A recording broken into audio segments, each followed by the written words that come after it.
সাবিত্রী, কল্যাণী ভাস্কর টিকাদার, পণ্ডিত মুক্তিবিধান মণ্ডল, ভোলা পিয়ালি ব্যানার্জি সরকার। শুরু হচ্ছে নাটক সুগানা ও সাবিত্রীবাই। যে যুগে পুরুষ শাসিত ভারত নারীকে মানুষ হিসাবে গণ্য করত না, তাদের মেয়েবেলা, শিক্ষা জীবন, ব্যক্তিত্বের অধিকার ছিল না, বর্ণভেদ, জাতপাত, বাল্যবিবাহ, সতীদাহ, বিধবার মস্তক মুন্ডন প্রভৃতি কুসংস্কারের বেড়াজালে আবদ্ধ হয়ে নারী সমাজ মৃতপ্রায় এক জড় পদার্থে পরিণত হয়েছিল। তৎকালীন পণ্ডিত এবং ধর্মগুরুগণ কথা বলতেন যে নারী চিরকাল পরাবলম্বী। আরো অনেক অপমানজনক কথা ঠিক এই সামাজিক পরিবেশের মধ্যে উল্কার মতো আবির্ভূত হলেন মহারাষ্ট্রের কোনো এক গ্রামে মহামানবী দুই নারী সেনাপতির ভূমিকা।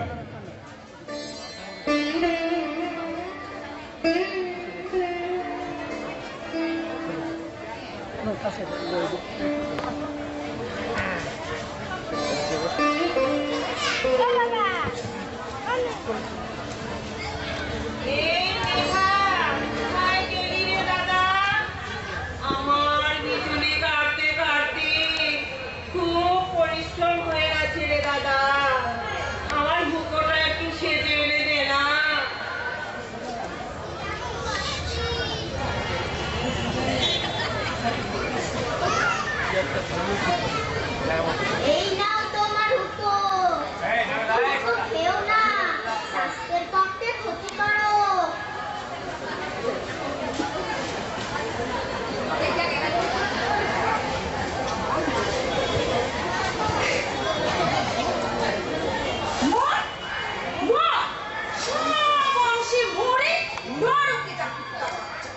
সারা দেশে রক্ত শোষণ করে তুমি শান্তি নেই না?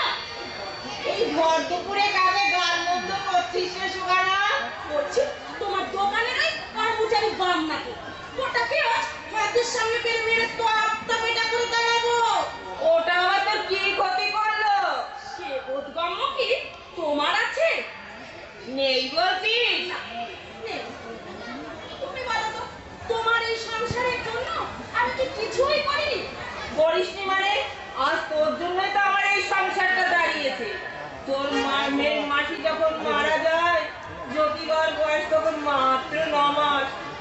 কি করে ঘর সংসার, রান্না বান্না, ব্যবসা সামলাবো এই ভেবে যখন অস্থির হচ্ছি, ঠিক তখনই তুই এলি। আর জ্যোতিবা সহ সংসারের সব দায় দায়িত্ব তোর নিজের কাঁধে তুলে নিলি। আমি নিশ্চিন্ত হলাম। সেই ছেলে এখন কত বড় হয়েছে, ইংরেজি স্কুলের পাঠ শেষ করে সে শিক্ষিত হয়েছে, সে দেশের সেবা করছে। তবুও সবাই বলে সুগানা দিদি হয়েও জ্যোতিবার মা। দেশের লোক এ কথা ভাবলে তুমি কিন্তু ভালো মানুষ। কি করে বুঝলি? 5 বছর বয়সে ছেলেকে আমি মারাঠা প্রাইমারি স্কুলে ভর্তি করিয়ে দিয়েছিলাম। যদিও সকলের পেছনে নিজস্ব চাকাইতে ওকে বসতে হতো। অল্প দিনের মধ্যে ছেলে আমার বর্ণ পরিচয়, অঙ্ক শেখা শেষ করে নতুন পাঠ শুরু করতে চলেছে। আর এমন সময় তুমি বাগড়া দিয়ে বসলে, ছেলে পড়া বন্ধ করে দিল। ওই ব্রাহ্মণ ঠাকুরকে বললে বেশি লেখাপড়া করলে ওর চাষের কাজেও মন দেবে না, ব্যবসাও করবে না, শুধু বাবুগিরি করবে। ওই বাংলার কথা শুনে ছেলেটাকে তুমি পাঠশালা থেকে ছাড়িয়ে নিয়ে এসো, চাষের কাজে লাগাবে। আমার কোনো কথাই কানে তুললে না। ছেলে কিন্তু আমার ওই গরু চড়াতে গিয়ে গাছের নিচে বসে নানান রকম বই পাঠ করতে। পড়াশোনার প্রতি কি যে আগ্রহ তা তোমায় বলতে গেলে তুমি বললে তোর ছেলে যে গোলমাল হয়ে গেল, এবার একটা বিয়ে দিয়ে দে, বাড়িতে বৌমা আসুক, তারপর ভেবে দেব। ওই তো কিছুদিনের মধ্যেই নয়াগাঁয় খান্ডটি পাতিলের মেয়ে, 9 বছরের মেয়ে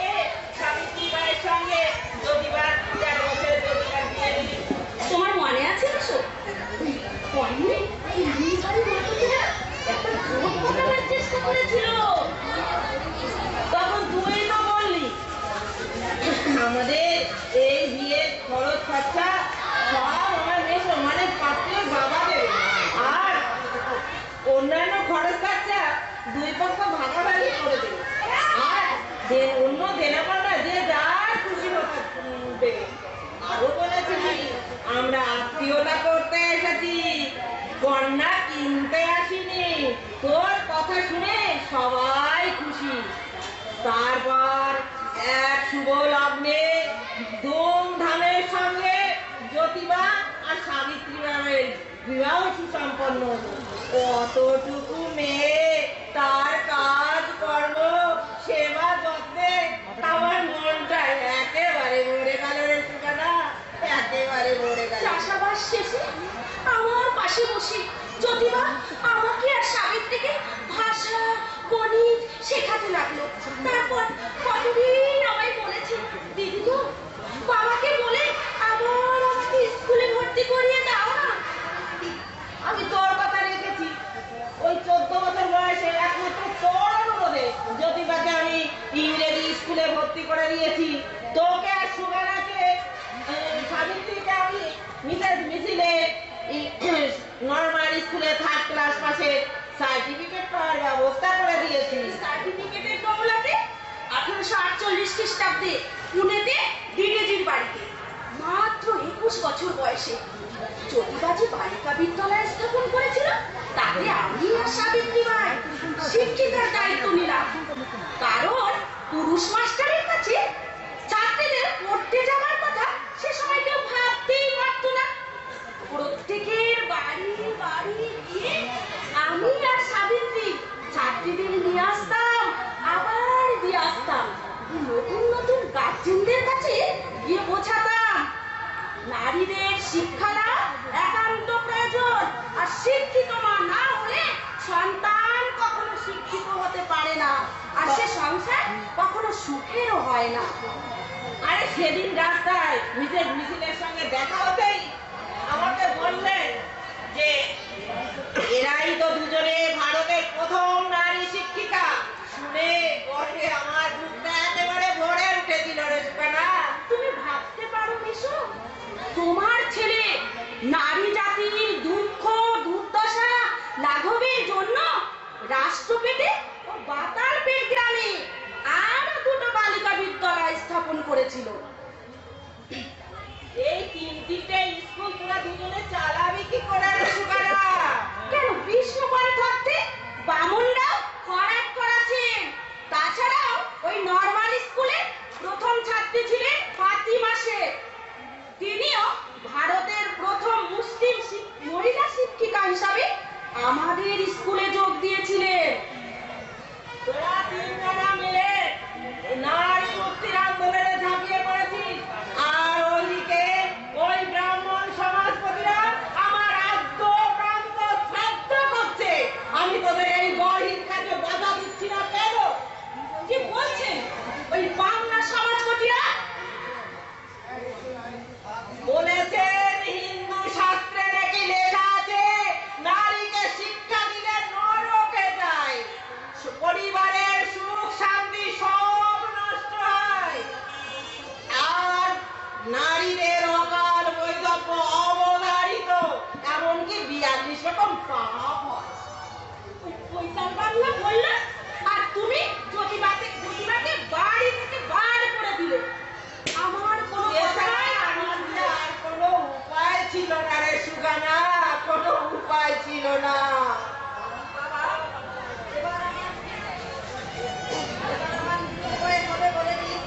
সমাজ সেবার অপরাধে ধূর্ত ব্রাহ্মণদের মন্ত্রণা শুনে আপনি আমার স্বামীকে ধুম ধুম করে তাড়িয়ে দিলেন। এবার আমাকেও তাড়িয়ে দেবেন বাবা? না মা না, আমি তোকে তাড়াতে পারবো না। তুই যে আমার ঘরের লক্ষ্মী। তুই এ বাড়িতে আসার পরে আমার এই সংসারটা ধনে ধনে ভরপুর হয়ে উঠেছে। আমি তো নারী মুক্তির আদর্শে স্বামীর কাছ থেকে দীক্ষা নিয়েছি বাবা। আচ্ছা সত্যি করে বলো তো বৌমা, এই তোমাদের মাথায় এই নারী মুক্তির আদর্শ প্রথম কে ঢুকালো? আমি ঢুকিয়েছি। সেই কচি বয়সে ভালো ঘর বর দেখে বাবা মা বিয়ে দিল। যুবতী হবার আগে কালাচরি স্বামীটা মারা গেল। আমি হলাম পল্লবীরা বা অলক্ষী। সহমরণে যেতে চাইনি বলে আমাকে চুল কেটে ন্যাড়া করে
বই পড়ে আমি অনেক কিছু জানতে পেরেছি।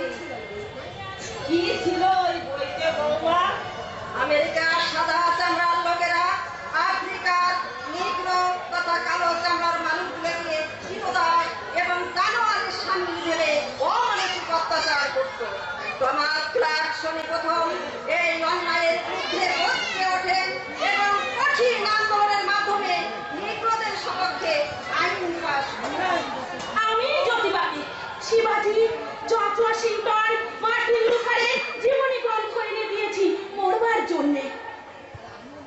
আর আমিও মুখে মুখে পড়েছি আমার দেশের উচ্চবর্ণের লোকেরা নিম্নবর্গের লোকেদের কিভাবে অত্যাচার করে সেই কথা। এই তো এই বেশ কয়েক বছর আগেকার কথা। আমার জ্যোতিবা যাচ্ছিল তার এক ব্রাহ্মণ বন্ধুর বিয়েতে বরযাত্রী হয়ে। রাস্তায় যেতে যেতে কিছু দূর পরে বরের আত্মীয়রা তাকে চিনতে পারে, বলে, এই জ্যোতিবা, এই শূদ্র মাহালির সন্তান হয়ে আমাদের সঙ্গে গায়ে গা ঠেকিয়ে যাচ্ছি, যা বাড়ি যা, নইলে পেছন পেছন আয়।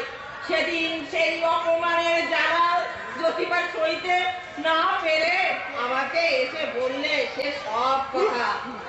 আমি বলেছিলাম, জ্যোতিবা, ব্রাহ্মণরা ভগবানের প্রতিভূ ভাবে নিজেদেরকে, শূদ্ররা শিক্ষায় দীক্ষায় আচার আচরণে তাদের সমকক্ষ হতে গেলে শূদ্র সম্মুখের মাথা কেটে দেয়, একলব্যের আঙুল কেটে দেয়।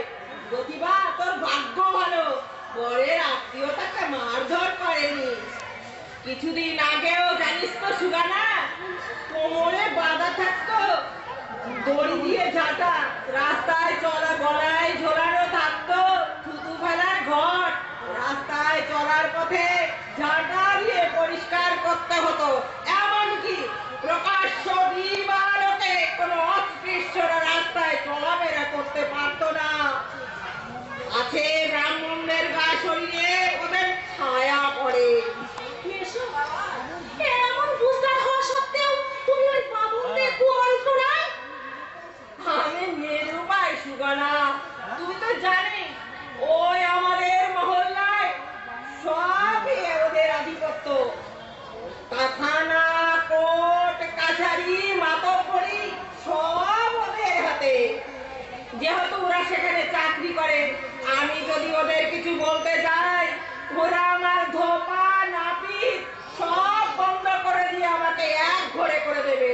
তো ভাবে যে আমি বাঁচতে পারবো না রে সুগানা, আমি বাঁচতে পারবো না। আপনি আমাদের সঙ্গে থেকে ওই কোট ব্রাহ্মণদের বিরুদ্ধে রুখে দাঁড়ান, দেখবেন ওরা ভয়ে পিছিয়ে গেছে।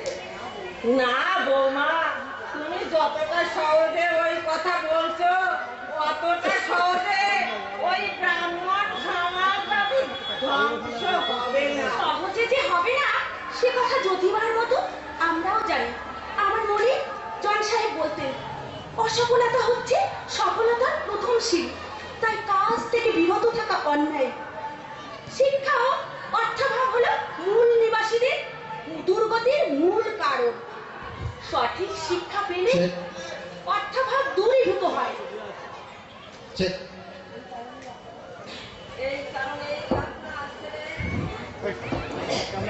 এই কারণেই আপনার ছেলে দরিদ্র শূদ্র অস্পৃশ্য মানুষের দুয়ারে গিয়ে বলে, বিদ্যা ছাড়া মতি নাই, মতি ছাড়া নীতি নাই, নীতি ছাড়া গতি নাই, গতি ছাড়া বৃত্ত নাই, বৃত্ত ছাড়া শূদ্র ভাই, বিদ্যা ছাড়া মুক্তি নাই।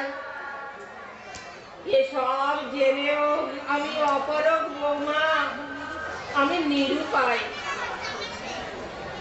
তাহলে আমাকে অনুমতি করুন বাবা, আমি স্বামীর অনুগামী হই। বৌমা, তুমি আমাকে খুব কঠিন নির্দয় ভাবছো। আসলে তোমাকে বাড়ি থেকে চলে যেতে বলায় আমার বুকের ভেতরটায় যে কি রকম লাগছে আমি তা কাউকে বোঝাতে পারছি না, আবার হু হু করে কাঁদতেও পারছি না। বাবা, তোমাদের আমি আশীর্বাদ করি, তুমি যেখানেই থাকো সুখে থেকো, ভালো থেকো, অবলা অত্যাচারিত নর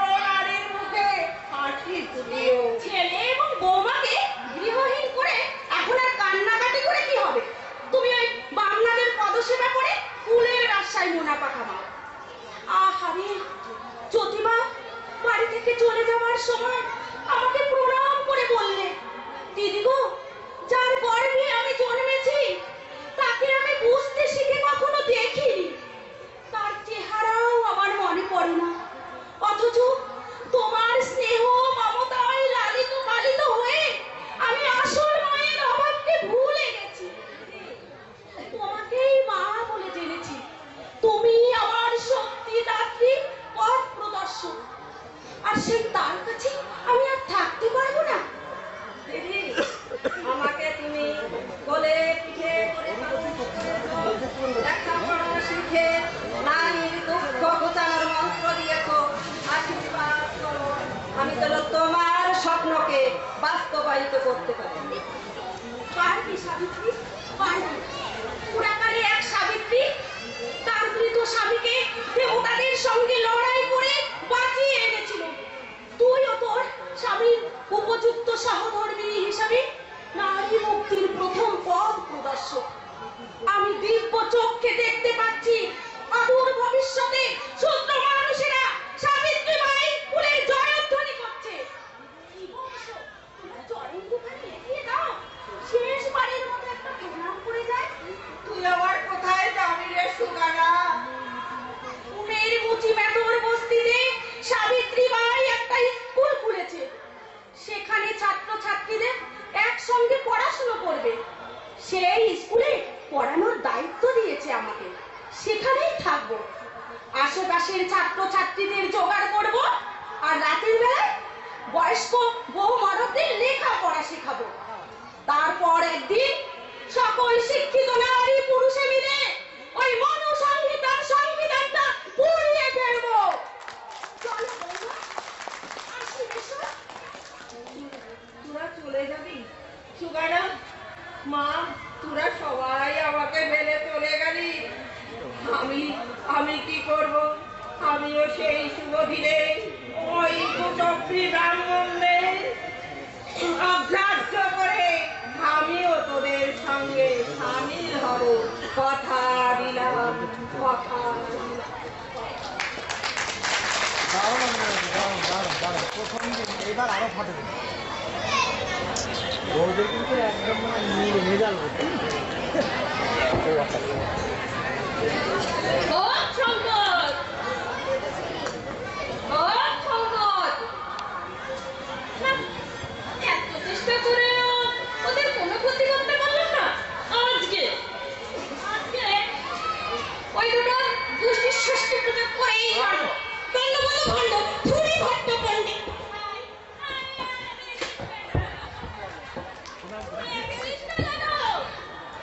এই মাত্র স্নান করে এলাম।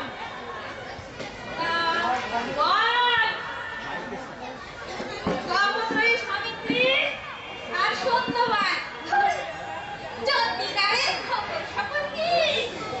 আপনার আদেশ মতোই 3 মাস যাবত ওদের প্রতিটি সত্যযাজক সমাজে সত্য হয়ে নানাবিধ সেবামূলক কাজকর্মের অজুহাতে সব সংগ্রহ করে নিয়ে এলাম আপনার জন্য। কি খবর আনলি শুনি? এতদিন তো জানতাম দুজনে মিলে মিশনারিদের সহায়তায় 18টি স্কুল স্থাপিত করেছে। এই সচক্ষে দেখে এলাম কত সব কর্মকাণ্ড। আরে মাদারাম, কি দেখে এলি তাই বলনা রে। অস্পৃশ্যতা দূরীকরণের সাথে সাথে ক্ষেত মজুর, কৃষক শ্রমিকের উন্নতি, বাল্য বিবাহ প্রচলন ও সতীদাহ প্রচলন ও শিশু হত্যা প্রতিরোধী, অনাথ আশ্রম, হেনা তেনা আর কত সব কর্মকাণ্ড। গোবিন্দমালির ছেলে পৌঁছে গ্রাম ছোট করে নিশ্চিন্তে থাকতে পারছে না। কি বলা? ইংরেজ এসে আসার পর থেকে এই ছোট্ট জাতের বাচ্চাগুলো কত লেখাপড়া শিখে বড্ড বার বেড়েছে। বলে কি না আমাদের হিন্দু ধর্মের সব বেদিক গুলোকে পাল্টিয়ে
জানে না সেটা হলো ওই অন্তঃসত্ত্বা মহিলাদের একটি আশ্রমে রেখে সেবা শুশ্রূষা করে সন্তান প্রসব করাচ্ছে ওই সাবিত্রীবাই ফুলে।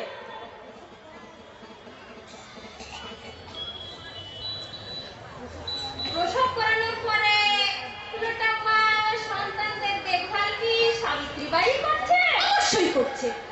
সেই সঙ্গে এইসব মায়েরা কাঁথা সেলাই থেকে ধান ভাঙা ও কায়িক পরিশ্রম করে আয় করছে। গঞ্জামেনে কেশব সিংহের বাড়িতে থাকাকালীন এক বিধবা অন্তঃসত্ত্বা মনে পড়েছে পণ্ডিত মশাই? হ্যাঁ মনে পড়েছে। সে তো অনেক বছর আগের কথা। শুনেছি সন্ন্যাসীর জেলে আত্মহত্যা করে প্রাণ বিসর্জন দিয়েছে। না পণ্ডিত মশাই, কাশীবাইয়ের আত্মহত্যার আগেই জ্যোতিবা ফুলে তাকে উদ্ধার করে সাবিত্রী মায়ের কাছে নিয়ে আসেন। সাবিত্রী মা নারী কেটে পুত্র সন্তান প্রসব করে তার নিজের কাছে রেখে দিয়েছেন। সেই নারীবাদী শিশু সন্তানকে নিজেদের পুত্র বলে চালিয়ে যাচ্ছে। সেই ছেলে যশবন্ত এখন বিয়াস করা মস্ত ডাক্তার, গরিব মানুষের বিনা পয়সায় চিকিৎসা করাচ্ছে। আচ্ছা বলে যশবন্ত নিশ্চয় জানে না কেউ সাবিত্রী আর জ্যোতি রায়ের পালিত পুত্র। না জানাটাই তো স্বাভাবিক, কারণ যশবন্তরের জন্ম হওয়ার 1 মাস পরেই তার মা সাবিত্রী মার কোলে তুলেছে।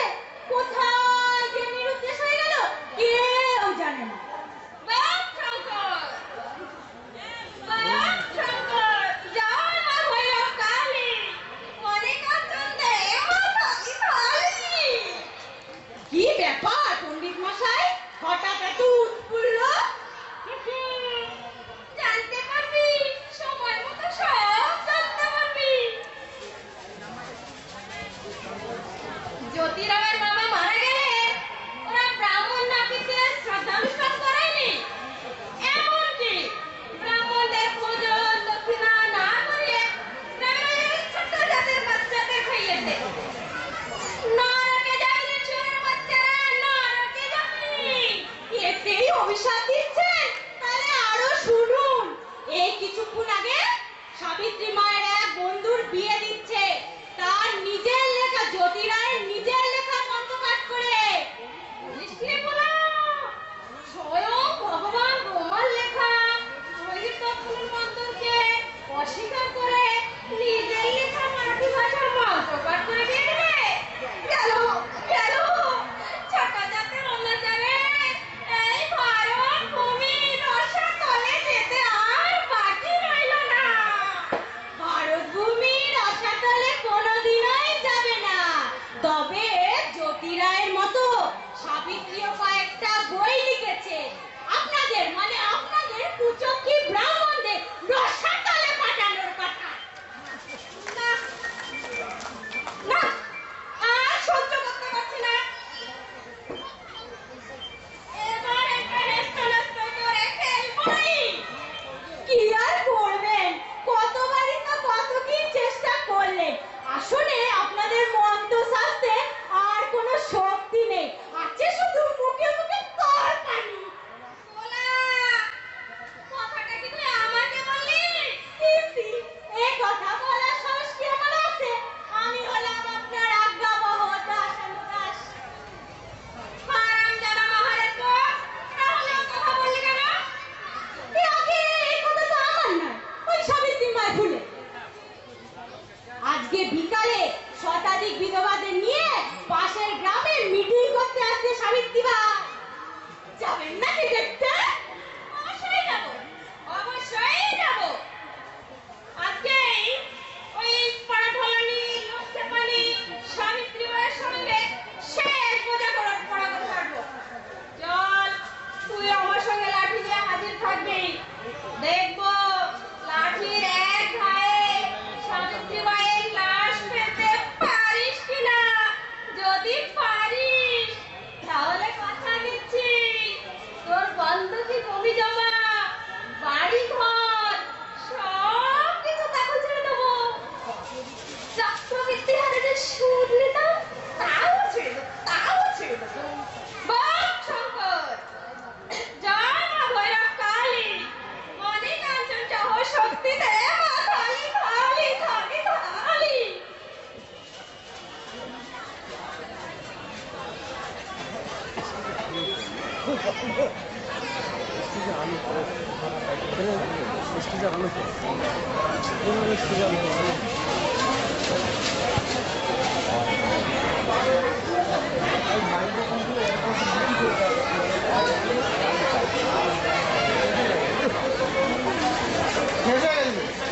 শেষ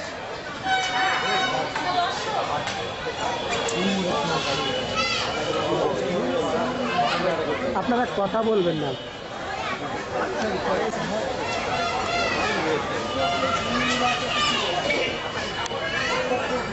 উপস্থিত আর একটা দৃশ্য আছে নাকি? শিক্ষায় দেখেই যাই এবং সবার গণ্যমান্য ব্যক্তিবর্গকে আমার নমস্কার। আজকের সভাতে বোধ একটু এগিয়ে আসেন, একটু এগিয়ে আসেন মাইকে। কয়েকটা হ্যাঁ কথা হ্যাঁ, বলার জন্য এসেছি।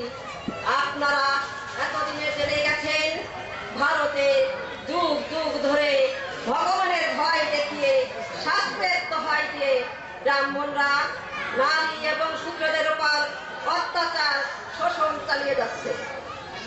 নারীকে দাবিয়ে রাখার জন্য ব্রাহ্মণরা বলেছেন নারী মাত্রই সুরানী, লোভী, পাতাল, কামুক এবং পরনির্ভর আরো অনেক অপমানজনক শব্দ প্রয়োগ করেছেন।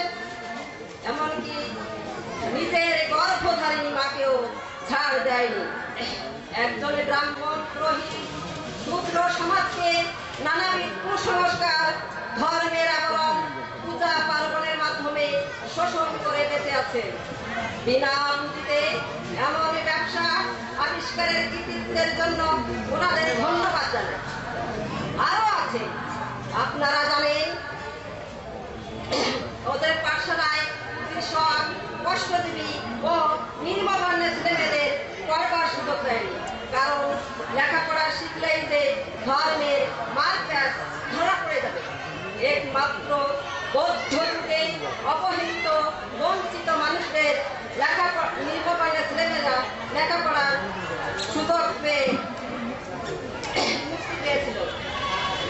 আজ ইদানিং ইংরেজদের সৌজন্যে সর্বস্তরে সর্বধর্মের ছেলে মেয়েদের শিক্ষার সুযোগ পাচ্ছে।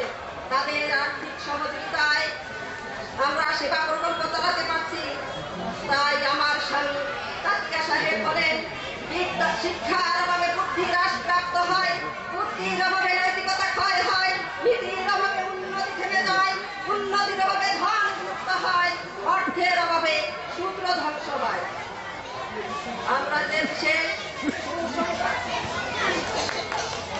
আপনাদের জানাবো বলে এসেছি তা হলো পৌরকার্যের নিয়ে যে সংগঠন তৈরি করেছি তার মহাসভা অনুষ্ঠিত হয়ে গেল ইন্টারন্যাশনাল হাই স্কুল প্রাঙ্গণে। সেখানে সহস্রাধিক জনসমাবেশ ঘটেছিল। সিদ্ধান্ত হয়েছে ভবিষ্যতে ব্রাহ্মণদের কথা মতো আর কোনো বিধবাদের মস্তক মণ্ডল করবে না। তার জন্য সৌরকার ভাইদের ধন্যবাদ। আমরা নতুন কয়েকটা ছাত্রাবাস তৈরি করেছি। সেখানে 2000 শিশুর লেখাপড়া ও দেখভালের দায়িত্ব আপনাদের নিতে হবে। সেই সঙ্গে আপনাদেরও লেখাপড়া শিখতে হবে যাতে ভবিষ্যতে অন্য কেউ লেখাপড়া শিখাতে পারে। ভেবে দেখুন আমাদের মাতৃ সমাজ সুধানেত্রী যদি আমাদের শিক্ষা আলোচনা হতো তাহলে আমরা মুখ ও বধির হয়ে থাকতাম। তাই তাকে শ্রদ্ধা ভক্তি জানিয়ে উপস্থিত সকলকে আমার শ্রদ্ধা ভক্তি জানিয়ে আজকের সভা শেষ করছি।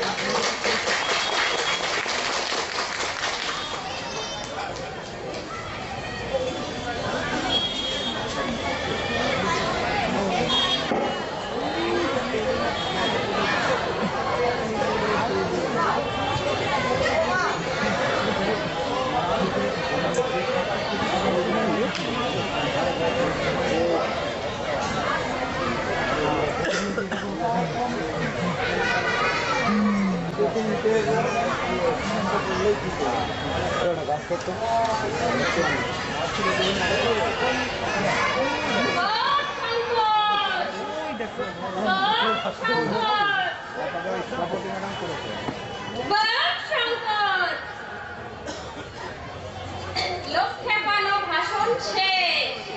এইবার এই পথেই সাবিত্রী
এই পশুমার পশুমার দেখি যেভাবে আমার পথ রোধ করে দাঁড়ালেন কেন ভদ্রমশাই? শেষবারের মতো তোকে বলতে এসেছি, হিন্দু ধর্মের এই বিদ্বেষমূলক কাজকর্ম থেকে বিরত থাক, নইলে খুব খারাপ হবে। আমি তো আপনাদের হিন্দু ধর্মকে মানি না, আমি মানবতাবাদী বিশ্ব ধর্মে বিশ্বাস করি। তাছাড়া অতীতে অনেকবারই তো আমাকে এবং কাকরিয়া সাহেবকে ফেরানোর চেষ্টা করছেন, সাবধান করছেন, মনে পড়ছে না? না না, করছে না।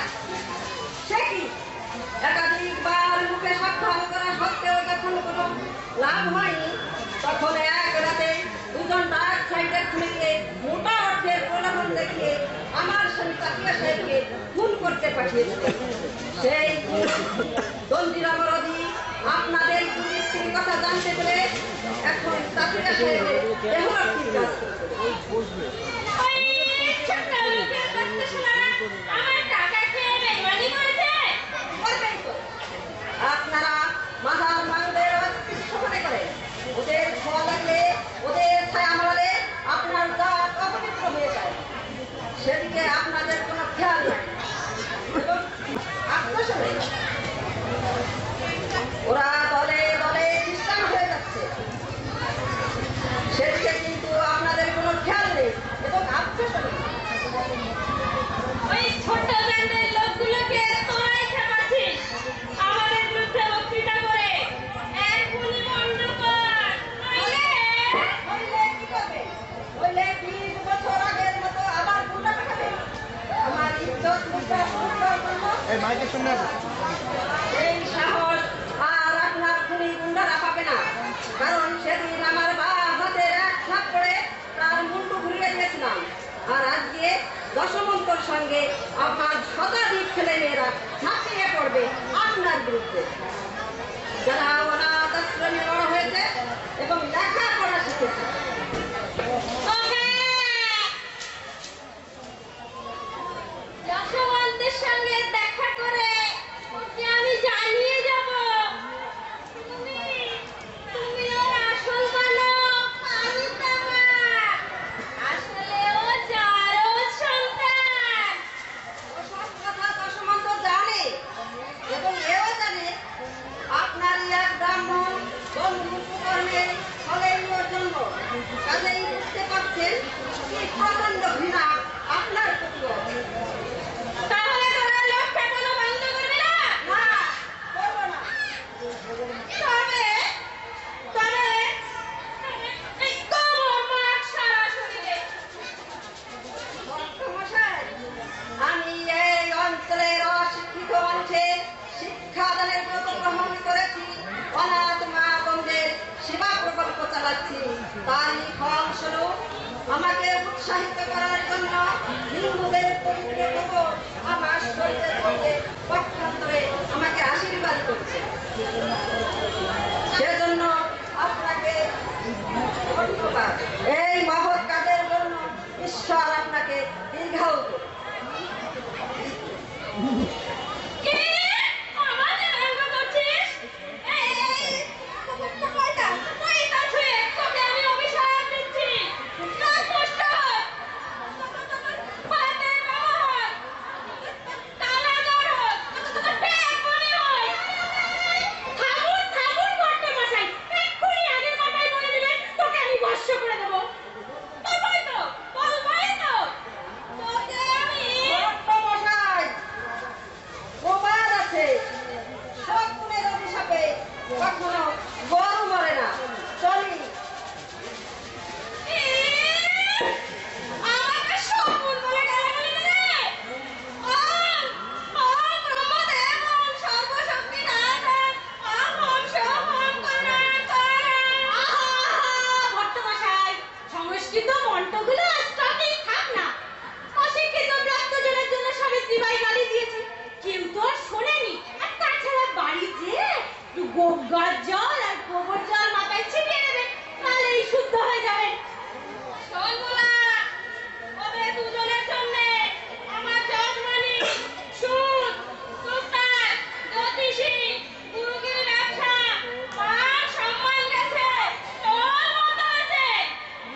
করে নিন পণ্ডিত মশাই।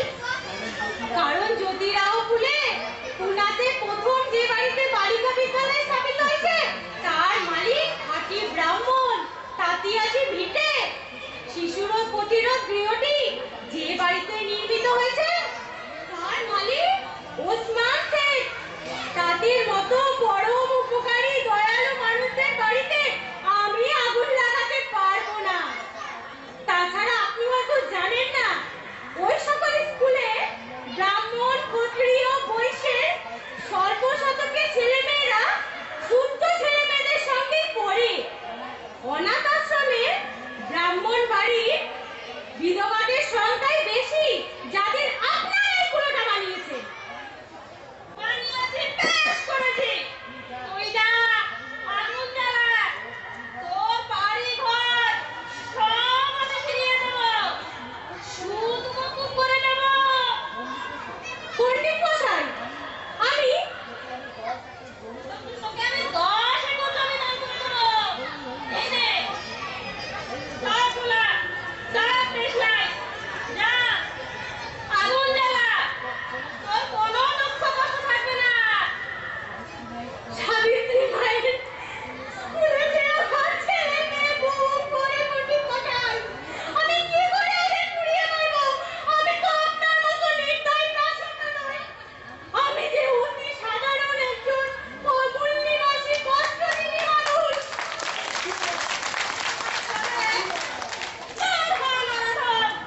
আমি পায়ে রেখে লোকেনে আগুন জ্বালাবো। সাবধান বর্তমান নামা! আর পরে করি সাবিত্রী মা যদি আর ক্ষতি করার চেষ্টা করেন, এই লাঠি পেটা করে আপনার কুর্সি শাস্তি মনে করে দেবো। ধন্যবাদ। আমাদের নাটক আজকের মতো এখানে শেষ হল। আমি যারা এই যাবে না আর যারা আছে আমাদের অভিনেতা অভিনেত্রী, যদিও সবাই অভিনেত্রী কিন্তু অভিনেতার ভূমিকায় অভিনয় করেছেন, সবাইকে একসঙ্গে ডাকছি, একটু পরিচয় করিয়ে দিচ্ছি। পরিচালককে ডাকেন। আসুন।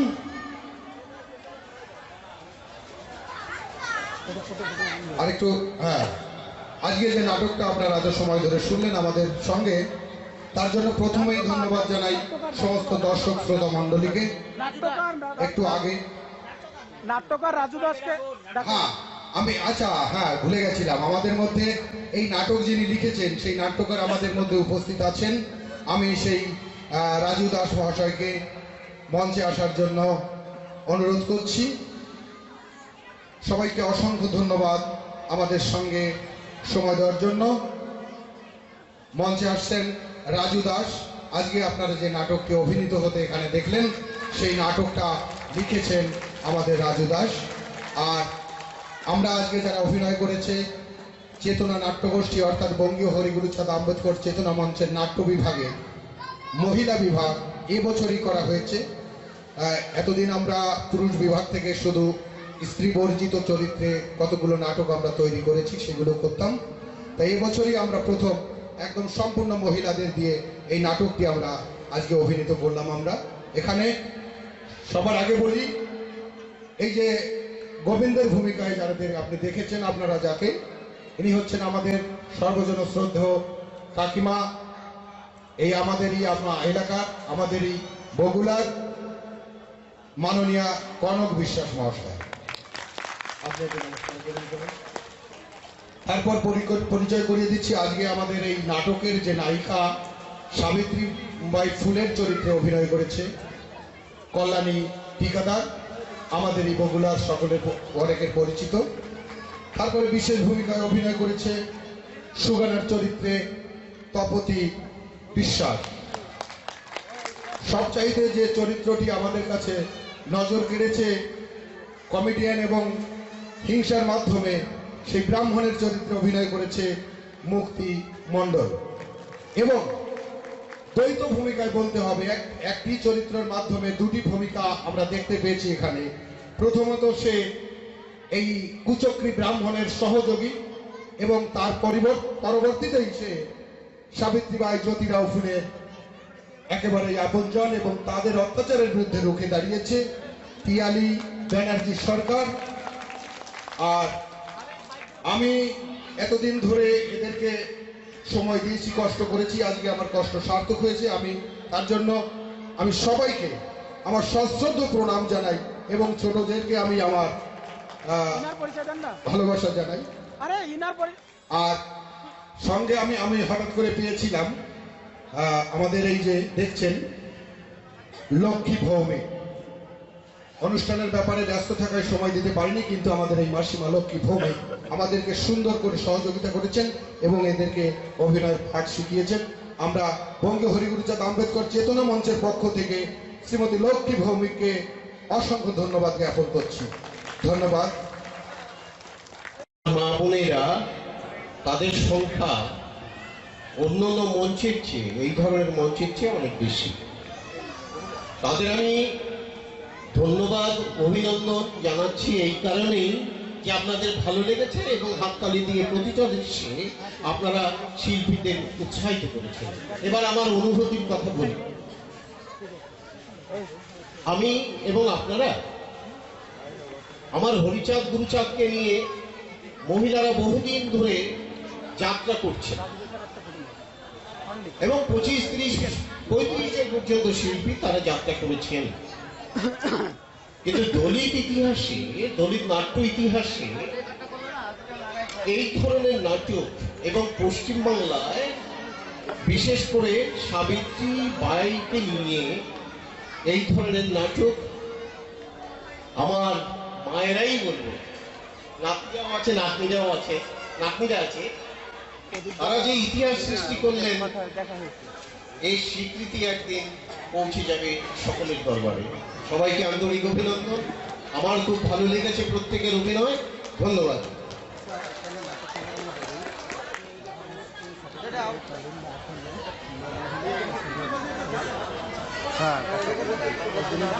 আমি নাটকটা দেখিয়েছি। সবাইকে নমস্কার।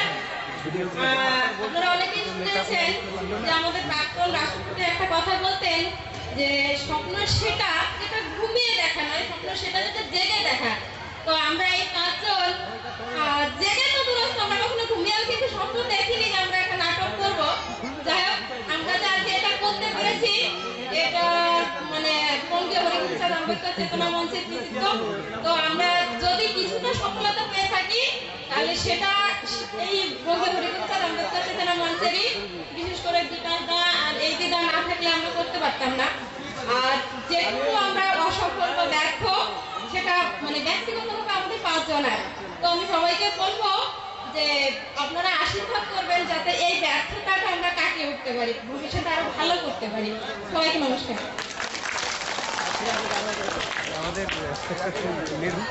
ধন্যবাদ। এবার আমরা আমাদের যে মহিলা নাট্য দল, সেই দলের যিনি নাট্য পরিচালিকা লক্ষ্মী ভৌমিক মহাশয়, তাকে একটু সামনে আসতে বলছি।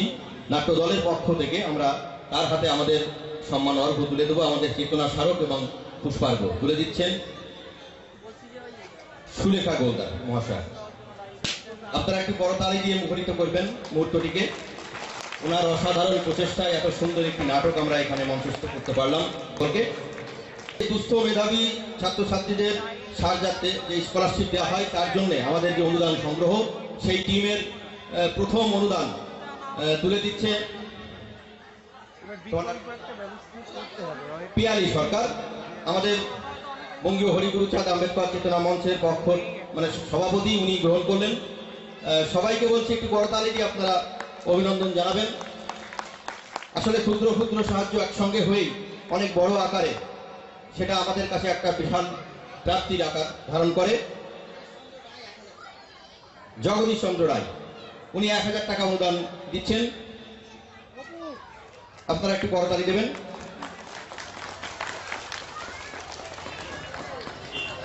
অসংখ্য ধন্যবাদ জগদীশ বাবুকে।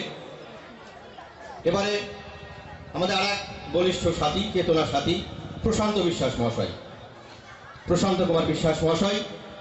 ঠিক আছে, একটাই দিলেই হবে। উনি 500 টাকা দিয়ে আমাদের দুস্থ মেধাবী ছাত্রছাত্রীদের সাহায্য করলেন।